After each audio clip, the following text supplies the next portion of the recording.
Ndagusuje kandi ngo ikaze wahisemo gukurikira Ibicu TV ikaze mu mwanya w'amakuru havugwa mu Rwanda ndetse no hanze yarwo.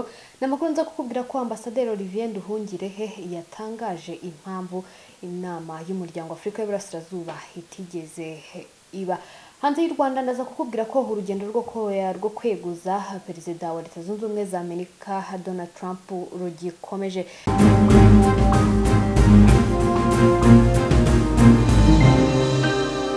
Duhere mu makuru avugwa mu Rwanda ku buryo burambuye urubanza rwa Nsabimana Callixte uzwi nka Sankara ndetse n'abayoboraga FDL rwajyanywe mu karere ka Nyanza.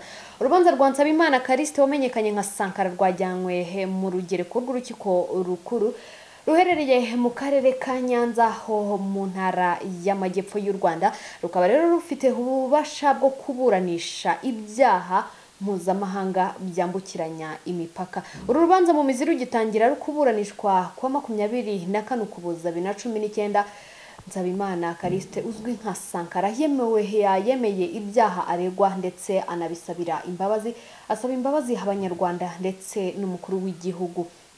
Ibyo byaha rero ni iremwa ry'umutwe w'ingabo ritemewe, icyaha rero cy'iterabwoba ku nyungu za politike, gukora no kugira uruhare mu bikorwa by'iterabwoba, gutanga amabwiriza mu gikorwa cy'iterabwoba, kuba mu mutwe w'iterabwoba, icyaha cyo kugambana ndetse no gushishikariza abandi gukora iterabwoba, ubwicanyi n'ubwinjiracyaha bw'ubwicanyi, gufata bugwate, gukwiza amakuru atariyo cyangwa ingengabitekerezo rigamije kwangisha Leta y'u Rwanda mu bihugu by'amahanga ndetse no guhakana jenoside.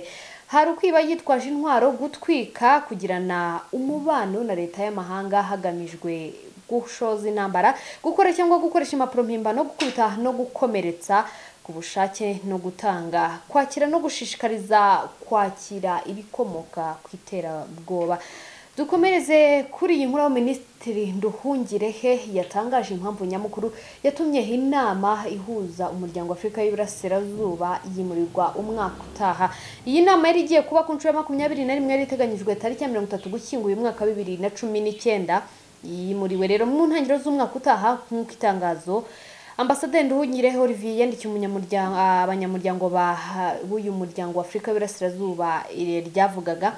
Mu kiganiro yahaye RBA, umunyamabanga wa Leta muri Minisiteri y'Ububanyi n'Amahanga n'Ubutwererane ushinzwe ibikorwa by'umuryango wa Afrika y'Iburasirazuba, Ambassadeur Olivier Nduhungirehe yagaragaje gusubika inama byaturutse ku busabe bw'umwe mu bakuru b'ibihugu wifuje ko yakwimurirwa umwaka utaha.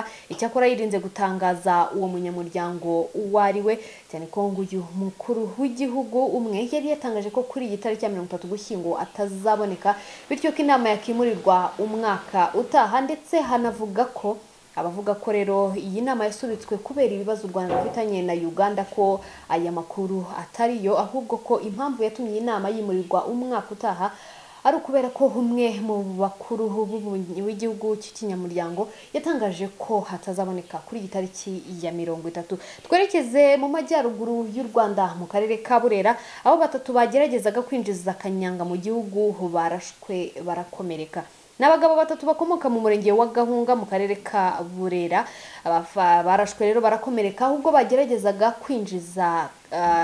kwinjiza kanyanga ndetse bagashaka kurwanya inzego z'umutekano zibafatiye mu cyuho. Mu masaha ya saa 10 zishyira saa 11 mu museso kuri uyu wa gatatu nibwo itsinda ry'abantu binjiye baturuka muri Uganda bikoreye imifuka ipakiyemo kanyanga. Inzego z'umutekano zibahagaritse barazirwanya, zibarasamo, batatu barakomereka abandi baratoroka. Ni itsinda rero ryari ryitwaje intwaro gakondo zirimo imihoro n'amabuye, hari nabyo bashakaga gukoresha barwanya abashinzwe umutekano, nk'uko byatangajwe n'umunyamabanga nshingwa bikorwa w'umurenge wa Cyanika Mwambutsa Aman Wiliso. Mwambutsa akaba yavuze ko abo bantu rero bari bikoreye litiro 116 za kanyanga. Yasabye abaturage kwicungira umutekano batanga amakuru ku muntu wese babonye batamuzi, anabasaba kwirinda kuba bakoresha ibiyobyabwenge. Twerekeze mu burengerazuba bw'u Rwanda mu karere ka Rubavu, aho umukozi wo mu rugo hakurikiranyweho kwica abana babiri abaroze. Umukobwa witwa Nyirarukundo Claudine wari umukozi wo mu rugo ari mu maboko y'urwego rushinzwe ubugenzacyaha RIB, akurikiranyweho kwica abana babiri bo mu rugo yakoragamo afatanyije na mukase wabo. Aya mahano yamenyekanye kuwa mbere tariki ya 18 Ugushyingo uyu mwaka wa 2019 ubwo imirambo y'aba bana Mudatenguha Aswab mwene Nsengiyumva Ahmed na mubyara we Benimana Afia bose b'imyaka 3 yabonekaga mu cyobo kiri mu rutoki mu kagari ka Buhaza mu murenge wa Rubavu. Uwo mukozi rero ubwo yafatwaga kuri uyu wa kabiri yemeye icyaha ashinjwa, hanasobanura uburyo umugore wa kabiri wa Nsengiyumva yamuhaye amafaranga y'u Rwanda hagera ku 10,000 akamuha n'uburozi ngabuhe abo bana abonye barimo gusamba rero abajugunya mu cyobo. Umuvugizi wa RIB Marie Michel Muhoza yemeje aya makuru avuga ko rero iperereza rigikomeje. Yakomeje yemeza ko ababonye aya makuru yuko uyu mukozi yahawe amafaranga ngo yica aba bana ari bo bakibikoraho iperereza. Dukomereze nanone kuri inkuru tukiri kuri polisi, aho polisi yafashe amakarito 170 litiro zirenga ibihumbi 4 by'inzoga zitemewe. Polisi y'u Rwanda ikorera mu turere twa Nyarugenge na Rwamagana yafashe amakarito agera ku 170 ndetse na litiro ibihumbi 4,320 y'inzoga zitemewe mu Rwanda yitwa Kambuca. Amakarito 170 yafatiwe mu kagari ka Nyabugogo umurenge wa Kigali, atwawe mu modoka ifite ibiyiranga RAC 102D, mu gihe litiro ibihumbi 4,320 byafatiwe mu kagari ka Nyarusenge umurenge wa Muhazi mu karere ka Rwamagana. Izi nzoga zikaba zarafashwe kuri uyu wa kabiri tariki ya 19 Ugushyingo uyu mwaka wa 2019. Umuvugizi wa polisi mu ntara y'Iburasirazuba Chief Inspector of Police Amdun Twizeyimana avuga ko izi litiro ibihumbi 4,320 zafatiwe mu rugo rwa Bujiji François w'imyaka 45 aho ngo yazengeraga, bikaba byaraturutse ku makuru ngo yatanzwe n'abaturage. Dukomereze kuri iyi nkuru, aho igitero Uburundi bwashinjaga u Rwanda kigambwe n'undi mutwe ushaka kwihimura kuri leta. Hari hashize iminsi leta y'u Burundi ishinja u Rwanda kugaba igitero ku ngabo zabwo muri komini Mabayi mu ntara ya Cibitoke.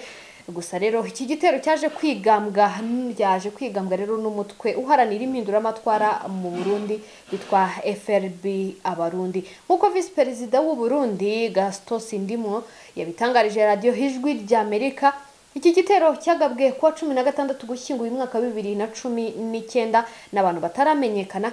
Gusa nawe yemeza ko bavugaga ikinyarwanda ndetse ngo basubiye mu Rwanda nyuma. Ibirego bya Sindimwo byavugurujwe n'itangazo ryashyizwe kuri Twitter n'umutwe wa FRB w'Abarundi wavugaga ko hari wo wagabye iki gitero kugira ngo wibutse Nkurunziza ko yanze kubahiriza amasezerano ya Arusha. Itangazo rero rikaba rigira ati umutwe wa FRB Abarundi uramenyesha Abarundi n'amahanga ko ari wo wateye ibirindiro by'Imabayi Marura byarimo rero abasirikare ba FDN 112, interahamwe 30, imbonera kuri 18, bose hamwe bari 160. Hapfuye 38, hakomeretse 4, 18 bararokotse nabo ho ababuze ni 100. Ingabo zacu rero zikaba ziri mu gihugu hagati. Umunyamabanga leta muri Minisiteri y'Ububanyi n'Amahanga w'u Rwanda Ambassadeur Olivier Nduhungirehe yatangaje ko atari ubwa mbere Burundi bushinje u Rwanda ibintu bidafite ishingiro.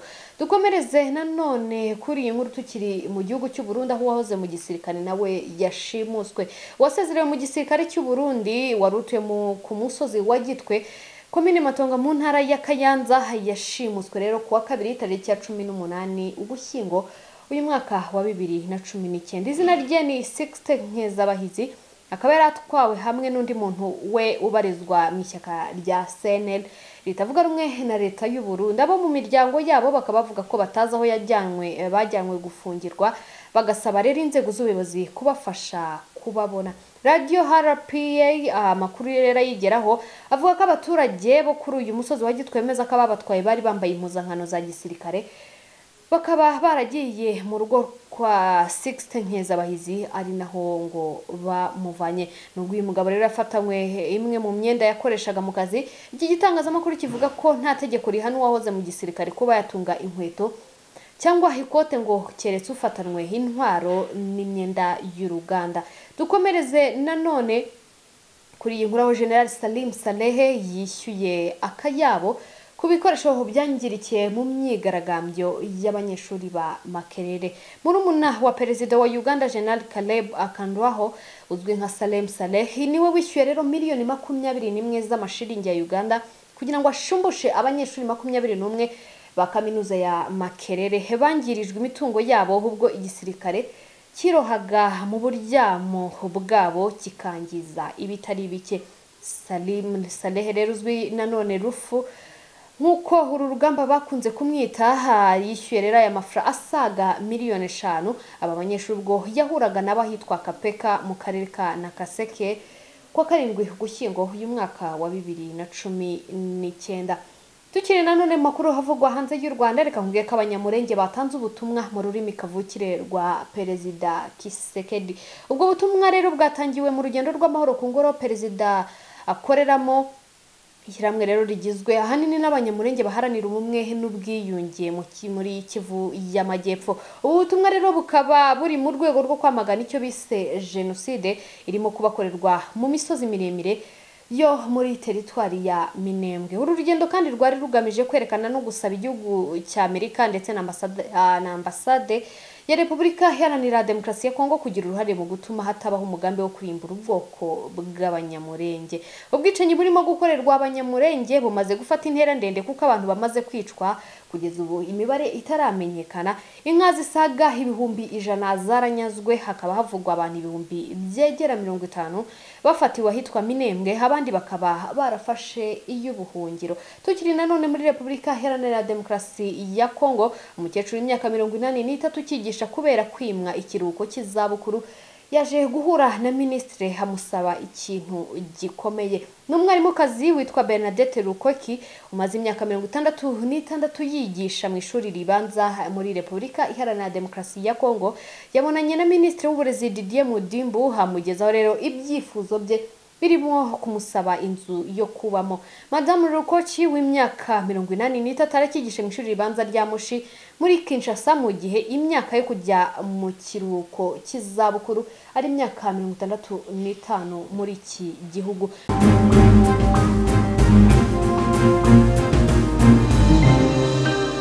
Repubulika Iharanira Demokarasi ya Kongo FARDC zigambye intsinzi ikomeye mu rugamba zacakiranyemo n'inyeshyamba z'Abagande zo mu mutwe witwa ADF na aho zishe abakuru babiri b'uyu mutwe. FARDC iri mu bikorwa rero bidasanzwe byo guhashya inyeshyamba zituye mu mashyamba ya Kongo, yigambye kurasa inyeshyamba zo mu mutwe ukomoka muri Uganda wa ADF aho ngo zishe abayobozi babo babiri bakomeye barimo Wisemze wa Kazi ndetse na Sara. Abasirikare babiri ba FARDC bakaba aribo baguye muri iyi mirwano. Dukomereze nanone kuri Dr Denis Mukwege yasabye rero Ubufaransa kohereza ingabo zidasanzwe zo guhagarika ubwicanyi muri Beni. Dr Denis Mukwege umunyekongo uherutse guhabwa igihembo cya Prix Nobel cyo guharanira amahoro arasaba umuryango w'ubumwe bw'Uburayi n'Ubufaransa by'umwihariko kohereza ingabo kabuhariwe zo kurinda abaturage bo muri Beni icyo gisiterabwoba ribera muri aka karere kuva mu mwaka wa 2014. Ni mu itangazo ryashyizwe ahagaragara kuri uyu wa gatatu tariki ya 20 Ugushyingo uyu mwaka wa 2019. Denis Mukwege havuga ko badashobora gukomeza kujya bihanganisha abaturage b'inzira karengane muri Beni nta kintu bakoze. Amakuru havugwa hanze y'u Rwanda tuyasoreze kuri iyi nkuru. Ambasaderi wa Leta Zunze Ubumwe za Amerika muri European Union hamije ko yategetswe kotsa igitutu Ukraine. N'umudiplomate mukuru muri Leta Zunze Ubumwe za Amerika yabwiye akanama gakora iperereza ku kweguza perezida Donald Trump ko yakwikije amategeko ya perezida ku kotsa igitutu Ukraine ngo ikora iperereza ku mudemokrate bahatanye ariwe Joe Biden. Ambasaderi Gordon Sondland yavuze ko amabwiriza yahawe na Rudy Giuliani umunyamategeko wa Bwana Trump. Iryo perereza riri kugenzura niba Bwana Trump yarafatiriye inkunga ya gisirikare igenewe Ukraine ngo ibanze ikore. Iryo perereza bivuga ko yayisabaga.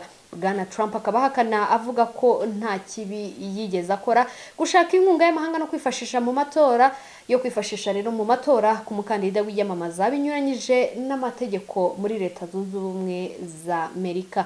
Bwana Biden ni umwe mu bahabwa amahirwe menshi yo kuzahagararira ishyaka ry'abademokrate nk'umukandida mu matora ya perezida yo muri Amerika mu mwaka utaha wa 2020.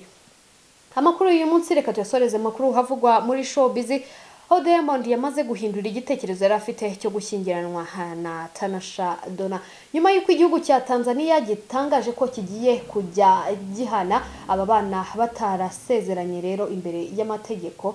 Kuri ubu bakaza no gutunga agatoki Diamond Platnumz ndetse na Tanasha Donna baherutse kwibaruka. Diamond Platnumz yamaze gutangaza ko nta gitekerezo na gito afite cyo kuba azashyingiranwa cyangwa se azakora ubukwe n'uyu Tanasha Donna, ndetse ko n'uyu Tanasha Donna yabimubwiye nyuma y'uko amaze kwibaruka. Ibi kandi nanone byahamijwe na mushiki wa Diamond, aho yavuze ko kuba Diamond yakora ubukwe na Tanasha Donna byakangiza kariyeri ye y'umuziki. Ni nadusoreje amakuru yo kuri uyu wa kane. Mushimire wabanye natwe muri aya makuru, gusa ariko reka nkwibutse zimwe mu ngingo z'ingenzi aya makuru yacu yibanzeho. Muri aya makuru nakubwiye ko Ambasaderi Olivier Nduhungirehe yatangaje impamvu nyamukuru yatumye inama y'umuryango Afrika y'Iburasirazuba yimurirwa umwaka utaha wa 2020. Hanze y'u Rwanda nakubwiye ko iperereza ku kweguza Donald Trump naryo rigikomeje. Ndagushimira wabanye natwe muri aya makuru, nkurarike na gahunda zindi zitandukanye tugenda tugutegurira. Nge nari Ani Sabine Mukuzi, mukomeze kugira ibihe byiza.